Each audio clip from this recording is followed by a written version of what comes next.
Assalamu alaikum students. I am your teacher of the subject Social Studies, Miss Sana. I hope you are fine and are quite safe.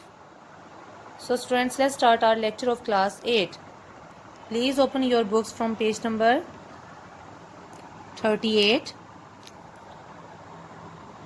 Students, in a previous lecture, we started different reforms which the British government started in the subcontinent. We have already discussed about reforms in education. Now today we will discuss agricultural reforms which the British government made in the subcontinent. Agricultural reforms. The subcontinent had an agricultural economy. Cotton spinning and weaving had been India's top industry. Students, as you all know, Pakistan एक agricultural based country है। तो जब India और पाकिस्तान दोनों सब continent थे तो तब सब कंटिनेंट भी एग्रीकल्चरल बेस्ड इकोनॉमी थी और वहाँ के लोगों का मोस्टली ऑक्यूपेशन एग्रीकल्चर था। खेती बाड़ी लोग करते थे, उसी से अपनी अर्निंग करते थे। और कॉटन को स्पिन करना स्पिनिंग व्हील पे और उसको वीव करना, बुनना, ये इंडिया की टॉप इंडस्ट्री थी। Under the British the tea and coffee plantation industries were developed and Indian peasants were forced to grow indigo because of the high demand for it in Europe.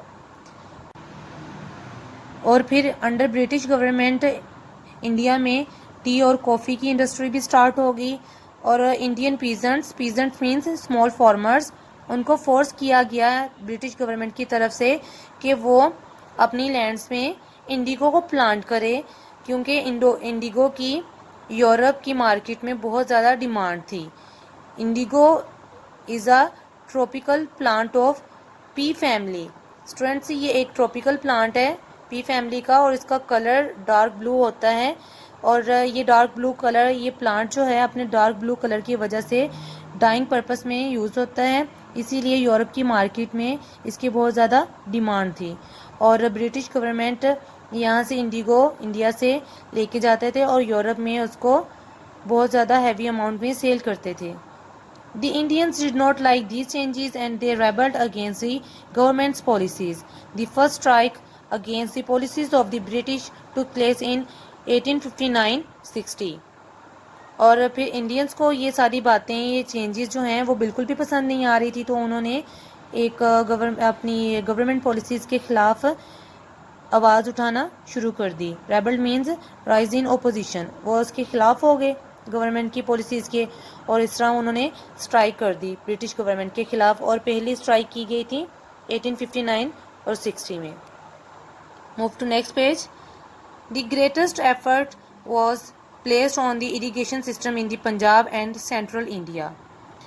अब students, Punjab और central India के irrigation के system पर बहुत ज़्यादा effort की गई थी। Irrigation system is the system in which artificial canals are built to supply water to the areas where there is no water or lack of water. जहाँ पे पानी की कमी होती है, बिल्कुल पानी नहीं होता, बारिशों की कमी की वजह से या बारिशें कम होने की वजह से, तो वहाँ पे कैनल्स बनाई जाती हैं ताकि उन एरियाज़ में वाटर की सप्लाई की जा सके। The British developed a huge system of canals to irrigate vast areas. Canals were built in areas where there was little or no rainfall. और ब्रिटिश गवर्नमेंट ने पंजाब या सेंट्रल इंडिया के उन एरियाज़ में जहाँ पे पानी की बहुत ज़्यादा कमी थी, वहाँ पे पानी की फराहमी के लिए कैनल्स बनाई। और कैनल्स उन एरियाज़ में ही बनाई जाती हैं जहाँ पे बहुत कम रेन होती है या फिर होती ही नहीं है rain. The occurrence of famines was controlled due to the construction of canals. This network is still the base of all irrigation in Pakistan. Famines means shortage of food. अब स्टूडेंट्स, कैनल्स बनाने की वजह से वो area जहाँ पे खुराक की कमी आ जाती थी अब वो नहीं होती थी, क्योंकि कहत को कंट्रोल कर लिया गया था। और इंडिया का ये जो इरिगेशन का सिस्टम था वो अब पाकिस्तान का सबसे बेस्ट इरिगेशन सिस्टम है। Sukkur barrage, originally named Loyal Barrage, was built on the river Indus between 1923 and 1932 for storing water. और पाकिस्तान का सक्खर बैराज जो है, जो कि लॉयल बैराज के नाम पे रखा गया था, उस बैराज का नाम, क्योंकि उसने उसकी कंस्ट्रक्शन स्टार्ट की थी, और रिवर इंडस पे बनाया गया है। और इसकी कंस्ट्रक्शन जो है 1923 में स्टार्ट हुई थी और 1932 में इसकी कंस्ट्रक्शन कंप्लीट हुई थी। और ये वाटर को स्टोर करने का सबसे मेन सोर्स है। It was the largest single irrigation network of its kind in the world. और ये अपनी नौयत का इस वर्ल्ड का सबसे बेस्ट इरिगेशन नेटवर्क सिस्टम में आता है। Next topic is communication and transport reforms. The British developed and improved communication and transport for commercial and administrative reasons. British government ने इंडिया के कम्युनिकेशन और ट्रांसपोर्ट सिस्टम को भी इम्प्रूव किया, और ये सब कुछ उन्होंने इम्प्रूव किया था अपने कमर्शियल और एडमिनिस्ट्रेटिव पर्पसेस के लिए। Rail road construction covered about 25,000 miles. Major railway station in Pakistan were build during the British rule. India का तकरीबन 25,000 मील का एरिया रेलवे से कवर किया गया, और पाकिस्तान के मेजर रेलवे स्टेशन जो हैं वो ब्रिटिश रूल के अंडर ही कंस्ट्रक्ट हुए थे। The postal and telegraph systems were introduced to provide a means of remaining in contact and transferring information quickly from one place to another. Postal और telegraph का system introduce करवाया गया India में, और ये इस पर्पज़ के लिए इंट्रोड्यूस करवाया गया था ताकि लोग जो हैं वो एक दूसरे के साथ कॉन्टैक्ट में रहें और इन्फॉर्मेशन को क्विकली एक जगह से दूसरी जगह पर ट्रांसफ़र किया जा सके। तो ये सारी चीज़ें ब्रिटिश गवर्नमेंट ने अपने फेवर के लिए की थी।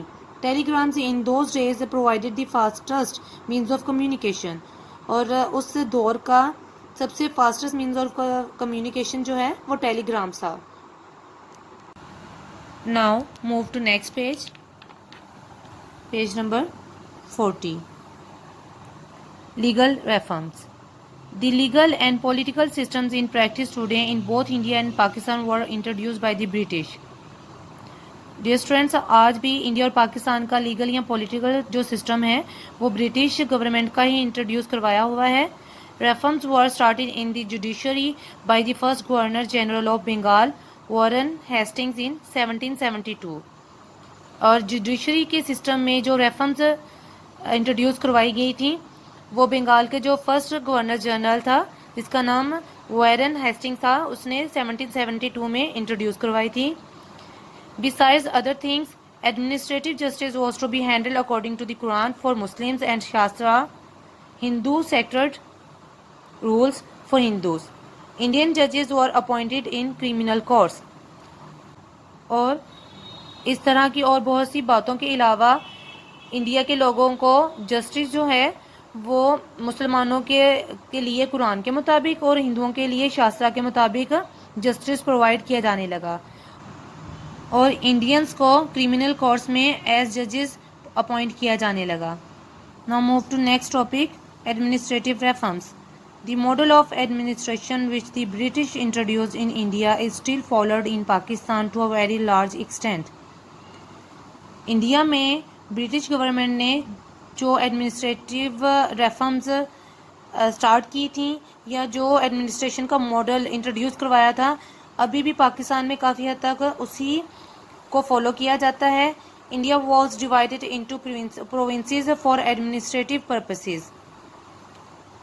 इंडिया को डिफरेंट प्रोविंसेस में डिवाइड कर दिया गया एडमिनिस्ट्रेटिव पर्पस के लिए। Each province headed by a governor, और हर प्रोविंस का गवर्नर सेपरेट होता है, उसका हेड होता है। जैसे कि पाकिस्तान के डिफरेंट प्रोविंसेस के गवर्नर्स भी डिफरेंट हैं। केपी के, सिंध, पंजाब और बलूचिस्तान के डिफरेंट गवर्नर्स हैं।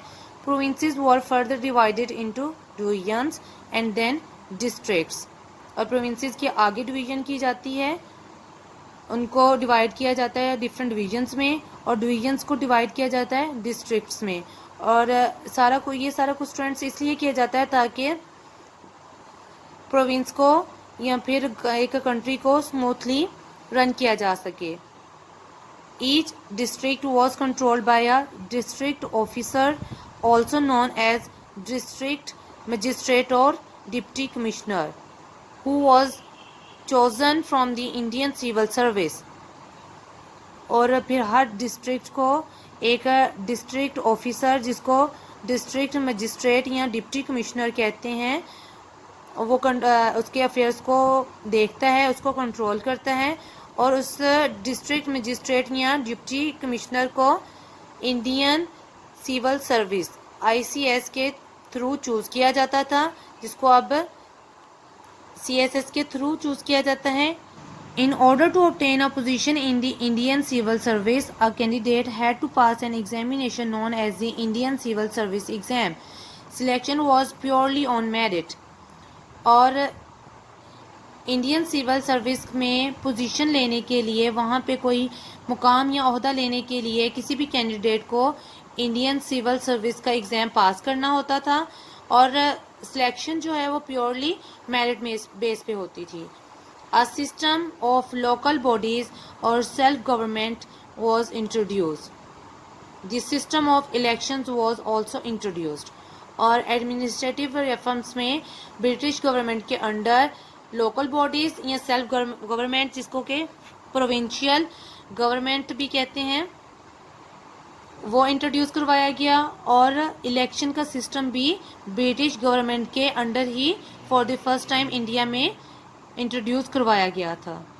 Students, this is the end of our unit number 6, consolidation of the British rule. I hope आपको आज का ये लेक्चर अंडरस्टैंड हो गया होगा। Please do reading of this lesson by yourself. In our next lecture, we will inshallah discuss the exercise of this unit. Till then, take care of yourself. Thank you. Allah Hafiz.